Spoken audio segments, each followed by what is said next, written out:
दोस्तों, आज की इस वीडियो में हम बनाएंगे ये इन्फिनिटी मिरर, जो देखने में बहुत यूनिक है, पर बनाने में इतना मुश्किल भी नहीं है।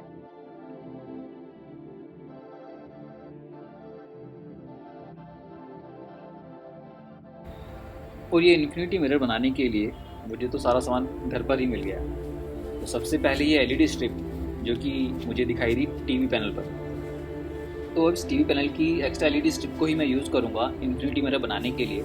और दोस्तों, अगर आप भी ऐसी ही किसी एलईडी स्ट्रिप का यूज़ करने जा रहे हैं तो आपको ध्यान देना होगा कि इसको काटना कहाँ से। तो एलईडी स्ट्रिप को वीडियो में दिखाई गई जगह से काटने पर इसको कोई डैमेज नहीं होगा, ये एकदम सही काम करेगी। चलिए आगे बढ़ते हैं। और यहाँ हमें चाहिए हुआ एक चार्जर। मुझे घर पर एक पुराना 12 वोल्ट का चार्जर मिला, और आप यहाँ पर 5 वोल्ट का चार्जर भी यूज़ कर सकते हैं।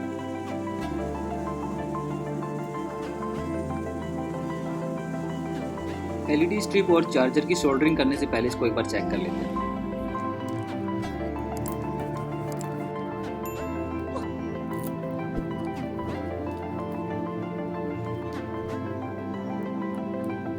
सोल्डरिंग आयरन की मदद से हम चार्जर और एलईडी लाइट को जोड़ लेते हैं।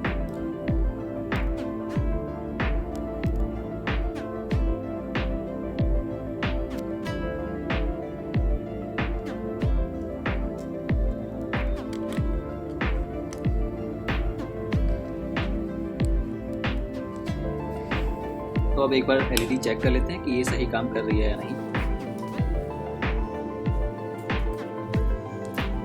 अब हमें यहाँ चाहिए एक मिरर और एक रिफ्लेक्टर ग्लास। और यहाँ ये रिफ्लेक्टर ग्लास भी मैंने अपनी पुरानी टूटी विंडो का ही यूज़ किया है। दोस्तों, घर पर ये ग्लास को काटना थोड़ा मुश्किल और रिस्की हो सकता है, तो आप किसी भी ग्लास की दुकान से अपनी साइज़ के हिसाब से मिरर और रिफ्लेक्टर ग्लास ले सकते हैं। अब इस ग्लू गन की स्टिक को 4 बराबर भागों में काटना है।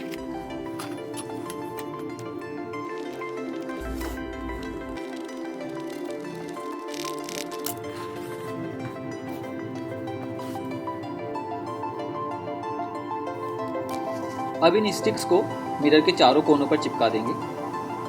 मिरर पर चिपकाने के बाद इन स्टिक्स को हमें रिफ्लेक्टर ग्लास पर चिपकाने के लिए थोड़ा जुगाड़ करना होगा, जिसके लिए हम यहाँ एक ब्लेड और एक कैंडल का यूज़ करेंगे।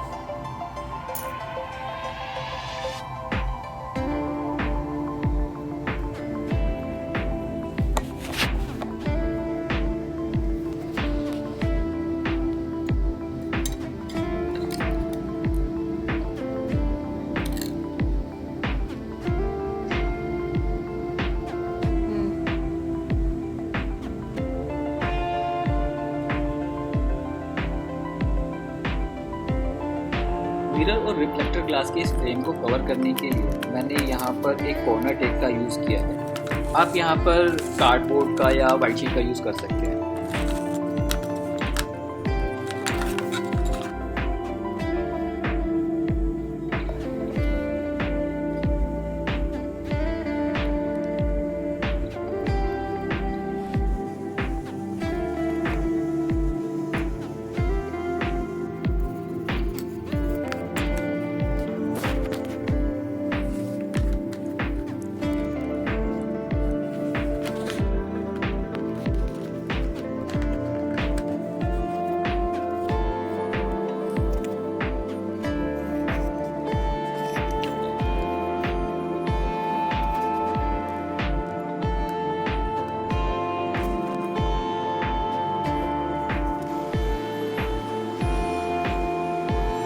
तो अब वक्त है इसको चेक करने का और आपके लाइक, शेयर और सब्सक्राइब करने का।